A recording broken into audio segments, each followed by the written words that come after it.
Welcome to the Herd's official YouTube channel. Make sure to like and subscribe. Don't forget to check out the Colin Cowherd podcast, all of our NFL instant reactions, and more football content. We're all a little tanned, ready to roll, J-Mac. So that was about as bad last night. I knew what today's lead was going to be. And for at least 5 to 7 minutes, it was a masterpiece for UNC. Yeah. Michael Jordan and Roy Williams. That ended up being an all-time clunker. I mean, that is as bad. 29-10 first downs. So there was a lot of hope. Even TCU's social media team is mocking Carolina football today. So of all the discussion about Bill Belichick, the big concern I had was, remember I talked about this, 40 transfers? It's like a friends and family coaching staff. There's 3 Belichicks and Mike Lombardi and his son, and then there's Belichick's girlfriend, and then there's Jamie Collins, who's never been a coach, but he played with Belichick. It kind of feels like a friends and family staff. And I saw that with Bill Belichick at the end of New England. He didn't hire the best coaches available. He hired the guys he was most comfortable with. Young Bill Belichick would have fired this Bill Belichick. He's seeking comfort. You can't coach in a gated community. Nick Saban goes out and hires Lane Kiffin as the OC. They were at each other's throats. Saban was not seeking the most comfortable guy to hire. He brought in Lane, Lane's ego, but Lane's a great coach. And Saban continually would go get the best coach available. After the first drive, they had a really nice scripted first drive. After that, 6 drives without completing a pass. Because the game has changed. You have to take offense seriously. Freddie Kitchens is the OC. He was already on staff. So why put any effort into going out and getting the best OC on the market? We'll just move up Freddie Kitchens. Was Freddie Kitchens up for elite offensive coordinator jobs in the NFL or college? He wasn't, but he was on staff. This is like what they did in New England, where they made the DC the offensive coordinator. We'll worry about offense tomorrow. This offense isn't good. This is when Belichick interviewed with the Atlanta Falcons. Remember, he laid out his plan, and one of the reports, or 2 of the reports, were, well, he wanted to hire his guys. McVay coaches his guys, then they go on and become good head coaches. Andy Reid, he'll coach his guys, then they leave. You ever notice with Belichick, it's a lot of the people that stick around. They may leave. They always come back. So I watched last night. Sonny Dykes, by the way, the coach at TCU, his dad was a legendary coach. You know what? They never worked together. They didn't want the nepotism. They didn't work together. So as I watched the game unfold, the longer it went, you could see the gap in coaching. And some of this is 40 transfers. I mean, I got to be honest, the transfer portal feels a little like Bitcoin. Everybody thinks they're going to get rich, and it's a lot of nonsense and hope and hype. And I'm not really sure you're ever going to be able to buy a really nice house with it. But, hey, it sounds great. Let's bring in all these new players. But I think Belichick has become the chef that won't change the menu. Bill, in his career, if you count the Browns, the Patriots, and Carolina last night without Tom Brady, has averaged 19 points in his career. Forget the record, which is unimpressive, sub 500.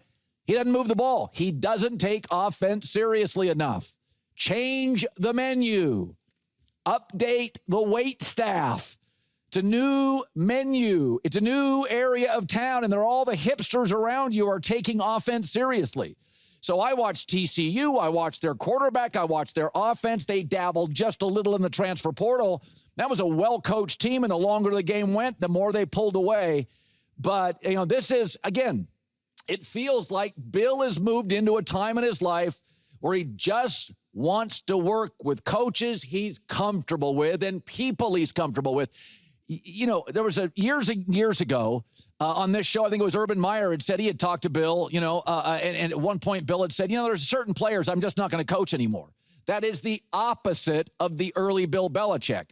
You took guys that could be a little crazy. You took guys that didn't make you comfortable. You had to be a mentor to some of the coaches. They didn't know your system. But that's okay. That is how you grow in life, with a little discomfort. You have to bark occasionally. Things go a little sideways. I had concerns coming into this thing, is that TCU came in with a staff that'd been around. They knew college football. But this was way worse than I thought at its worst it could be. And here's Bill after. They just outplayed us. They outcoached us. I mean, they were just better than we were tonight. That's all there was to it. They controlled both sides of the line of scrimmage. Their skilled players played well, and they did a lot more things right than we did. We're better than what we were tonight. But we have to go out there and show that and prove it. So nobody's going to do it for us. We'll have to do it ourselves, and that's what we're going to do. All right, so the second story, and this happened several days ago, but ESPN threw a slew of reporters at it. It's a very interesting read. It's inside the Cowboys' decision to trade Micah Parsons. And so I'm always a little, and I think all the reporters on this, Don Van Natta is very good, Seth Wickersham, it's a lot of good reporters, Jeremy Fowler, these are really talented people. I'm always a little gun-shy about crushing the player because I know where the leaks come from. There's a lot of leaks from the Cowboys side, protecting the enterprise and protecting the brand. And there's stories here that he wasn't good in the weight room. He didn't get treatment regularly. He participated in walkthroughs, but his behavior could be odd. And, in the locker room, he was kind of a deflating energy. A lot of this stuff I don't want to get into because I know where it's coming from. The Cowboys got crushed for this move, and now they want to make it look like, well, the Packers are getting damaged goods here. The Packers are getting a playmaker. But I still support the move. Now, I talked to somebody over the weekend, I don't think Micah was the most popular guy in the locker room. Albert Breer reported that Zach Martin, CeeDee Lamb, and Dak are more popular. That's okay. By the way, Jalen Hurts, believe it or not, is not the most beloved player in the Eagles locker room. Saquon Barkley is loved in that locker room. Jalen Hurts, a little hit and miss, does his own thing. Not everybody loved Peyton Manning. He would bark at his friends, Jeff Saturday. I don't care if the quarterback, Troy Aikman, legendary, barking at coaches, barking at players. So I don't care if you're the most loved guy, but I will say this. When you pay a guy $47 million, and that's what he wanted, you got to have the cake made, right? Like they needed in Dallas, because they're not Green Bay. They don't have the culture right now or the leadership. They needed Micah Parsons to be more than just see ball, go get it. And that's largely what he was. He's just going to go wreck a play. The problem is they have a weak coaching staff right now in Dallas. It's not a great roster. It may not be a great culture. And here's the thing. When you're going to give $47 million to a guy and you're still kind of in a soft rebuild, you need him more than just have IG followers and some sacks. And Dallas now, to me, has flexibility. And Jerry Jones has always played himself off as a big deal maker, and he's an oil catter, kind of a maverick, right? He was a pushback guy. If you watch the documentary on Netflix, he's a wildcatter, they called it. So he was a deal maker. The problem is the last 2 years, they can't make any deals. They have no flexibility. They had the worst running back room in the league, and they couldn't go buy Derrick Henry for $8 million, which we kept pounding the table on this show, and Baltimore did. So they couldn't make any deals. That was only going to get worse, paying Micah $47 million. And so now they've got 4 first-round picks in the next couple of years, and they have real flexibility. That's what Dallas needs, because in this sport right now, is there any greater deal maker than Howie Roseman in their division twice a year with the Eagles? No. I mean, Philadelphia is tweaking. They're doing chess. Dallas is checkers, and they couldn't even make moves on checkers over the last couple of years in free agency. So it gives them flexibility. It gives them multiple first-round picks. I would certainly look at drafting another quarterback next year in the first round if I could. I know you're all in love with Dak, but this insistence that Dallas got hosed, folks, I've seen Dak, CeeDee Lamb, and Micah in the playoffs. Yeah, I saw those guys get housed by the Green Bay Packers in Dallas, and that was the youngest playoff team since 1970 Buffalo Bills. Remember, Green Bay walked in, that thing about 3 series in was over. The Packers came with a bunch of 23-year-old kids, blew them out. Jordan Love blew them out. So I've seen this. I don't get the rinse and repeat factor or this insistence. I mean, the thing about Micah, he's a really good fit for what Green Bay needs now. But Dallas needs flexibility more than an edge rusher who disappears at times against the best left tackles he goes up against. He's never been a guy with great instincts or great eyes. That's why you can't use him in a stack linebacker inside space. You need him to just go and wreck plays. I'd have trouble paying $47 million. So I think two things can be true. I think he works right now for Green Bay, but this idea that I've seen CD, Dak, and Micah. I got one playoff win. That's it. And this coaching staff, in my opinion, is worse than that coaching staff that got housed by the Packers. Here's Micah.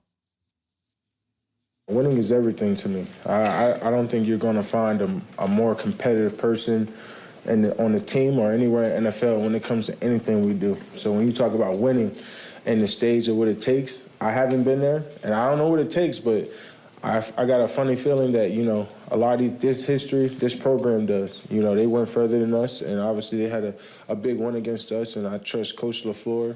And, you know, I really feel like, you know, we can do it. And like I said, I really want to win real bad. Yeah, Coach LaFleur and the youngest playoff team since the 1970 Buffalo Bills had a 27-0 lead on Dallas in Dallas. So I've never understood this. I know to a fault I'm a non-traditionalist, but this idea that I just can't let go of stars, I don't get it. Everybody's got different windows. Dallas is in a reboot. Dallas may have a new coaching staff by next year. I'd seen Micah in big games against the best left tackles, and he could be grabbed and became kind of invisible in big spots. He served you well. You got a lot of plays out of him, but it's a different time. And I think Dallas, the ability to have some self-awareness and acknowledge, Green Bay's a Super Bowl team. We're not. Let's get first-round picks. I totally support with Dallas. I've been banging on this team for years. You need more good players, not a $47 million edge rusher. You already overpaid for Dak. You paid CD about what he deserves. You don't need to pay an edge rusher $47 million. You have 2 first-rounders next year. Get a quarterback, later first round, go get another edge rusher. He'll be a lot cheaper. J-Mac, we have got, in 1 hour from now, our final herd hierarchy into the regular season, plus Nick Wright, Ryan Day of the Buckeyes. That was a very impressive start by them. I don't know. Well, listen. You thought so? They had 200 yards of offense. Yeah, but I contend that Ryan Day in Ohio State watched the first 2 series, and they saw how much trouble Matt Patricia, NFL guy, was giving Arch Manning. And I believe Ryan Day got on a headset and looked at it. I mean, I can see this from TV. That was one of those guys, let's just play field position. We're going to be okay here. Now, you could argue if they score in the tush push, maybe it's a different environment. Right. But I thought if there was any criticism of Ohio State, they played it a little safe. But if you were on that field and you're Ryan Day, and I am here to you, the distance, me and Arch Manning, and I'm watching his feet, his arm mechanics, the slotting, like he was off. Yeah. I kind of crushed him yesterday, and people were coming after me on Texas. Hey, take a deep breath. It's one game. Come on. Arch sat for 2 years. He knows this system well. He couldn't do anything against the Buckeye. That surprised me big time. Yeah, I'll have some thoughts on that.